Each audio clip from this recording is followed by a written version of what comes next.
I'm gonna take a nap. Yes!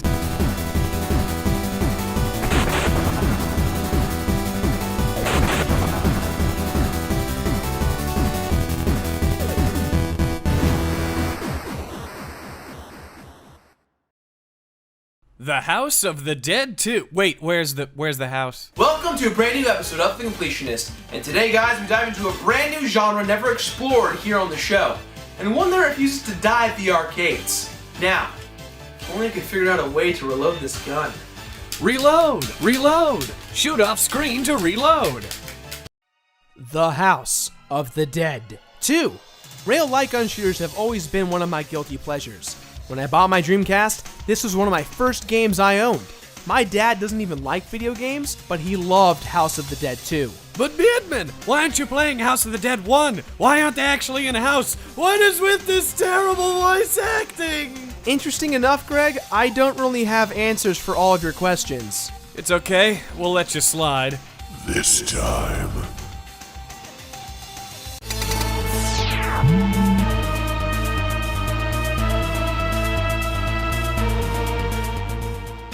The House of the Dead 2 is a sequel to the game House of the Dead, so why am I not reviewing that game?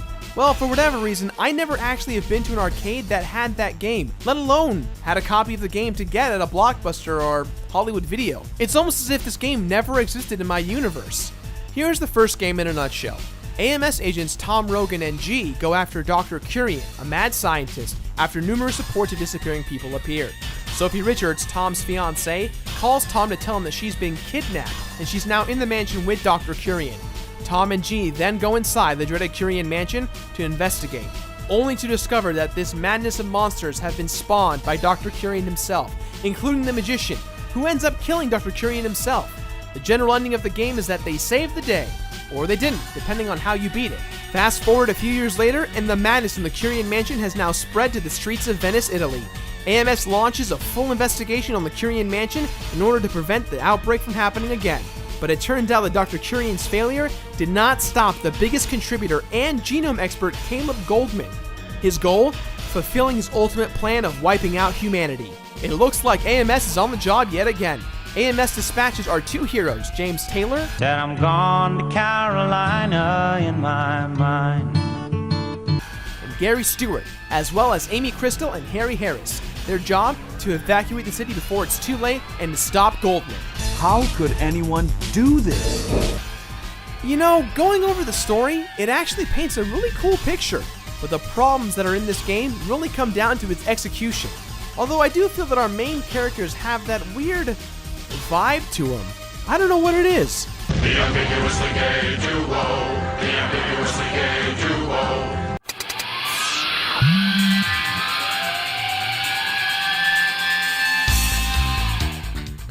Light gun shooters were never about graphics, but that's not to say that Sega didn't try, because House of the Dead 2 doesn't look that bad.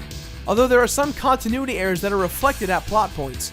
Apparently Captain Harry over here thinks that he can get to the Coliseum by driving that boat through the wall over there. And apparently when he's wounded, he can throw his keys like an angel. Overall graphical and musical presentation isn't too shabby. The music matches the tone of each stage looks different and showcases a lot of different environments.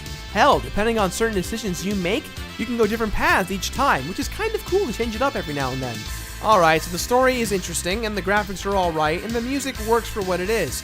But this next part is where a lot of the game's potential tends to nod off. And those of you who are familiar with this game will know exactly what I'm talking about.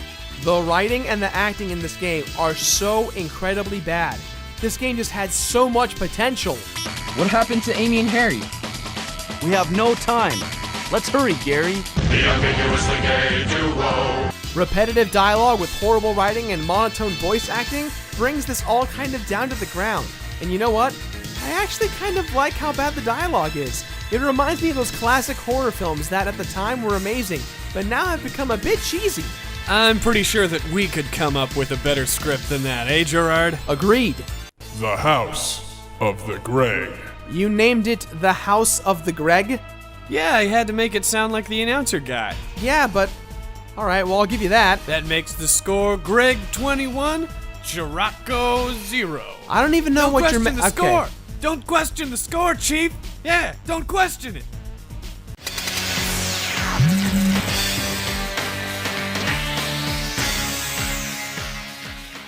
From the main menu, you'll notice that there are several different modes, so let's go ahead and explore them all.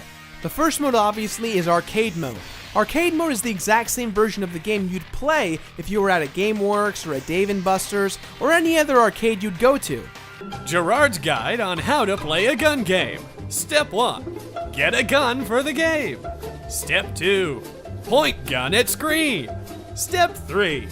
Shoot anything except actual people. Step 4. Shoot off screen to reload. Come on. I'm shooting off the screen.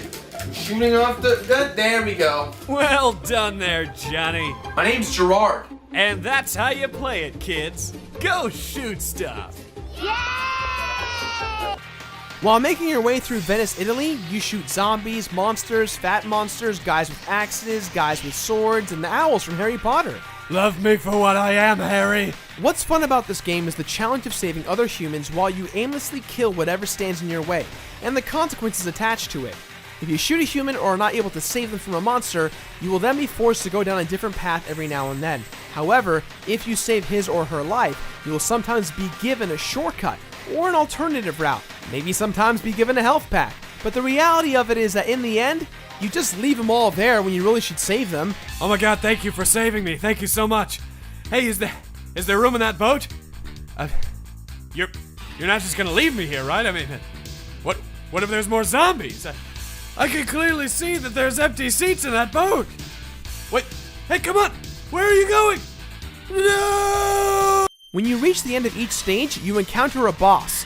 Now, these boss fights are quite enjoyable. The first time. In fact, only the first time, because as you progress, you have to fight the bosses multiple times. And the second time around for this boss, a good moral lesson's learned from our ambiguously gay heroes.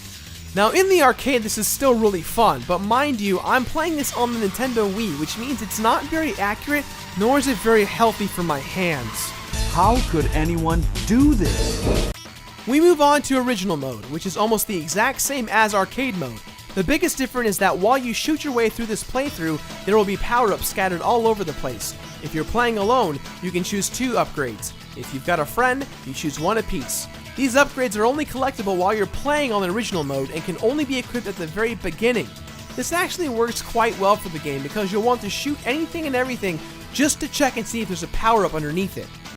From here we move on to Training Mode. Training Mode has up to 10 different gun games that will help you get better at the game.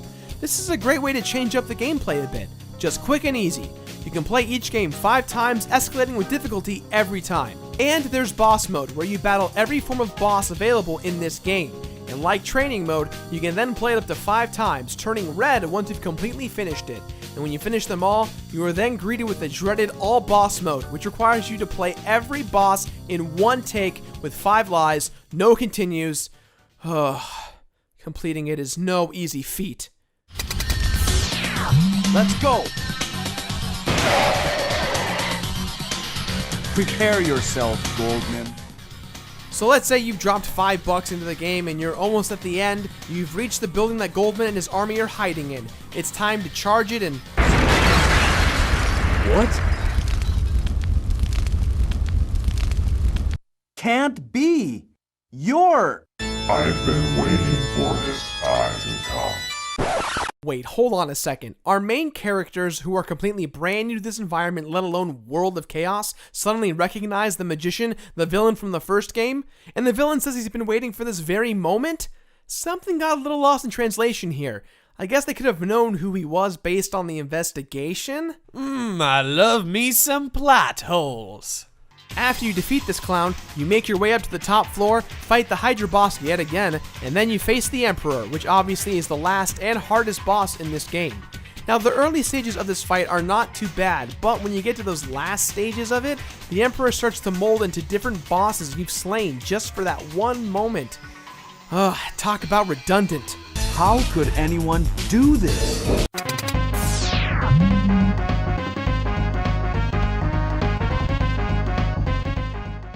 By now you guys have figured out how to achieve the completion bonus. All you have to do is get 5-star ranking in both the training games and all the boss fights. and then you can unlock free-to-play mode and arcade mode. All you gotta do from there is go to your game settings and change it from 9 to infinite. All you gotta do is change the settings. Well, Gerard, it's not changing. I completed everything. It won't change. What the hell? I got you on this one, Gerard. It turns out that in the Wii version of this game, it actually glitches out and does not provide a bonus. So essentially, you did all of that work for nothing. You didn't tell me that from the beginning. You're my best friend, Greg. Yep. House of the Dead 2 is a cheap and fun time. You know, for a couple of quarters you can get a lot of fun out of it. But be prepared for a long and frustrating road ahead if you continue to throw those quarters at the screen. With that in mind, this game gets my completionist rating of Play It. The House of the Dead. Greg, that's not the rating. Oh, my bad. Play it. That's all the time I have for today, guys, so please, as always, leave a positive or negative comment in the boxes below. Don't forget to leave your suggestions for the future of the show. Follow me on Twitter, like me on Facebook, and go ahead and send things to me in my P.O. box. Now, if you excuse me, we're meeting G over there.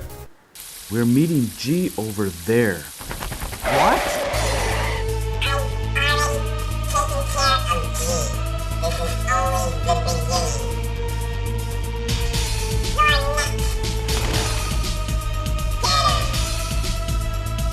Let's go, Gary.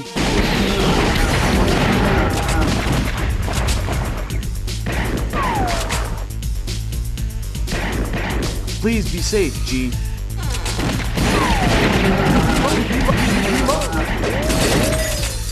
How could anyone do this?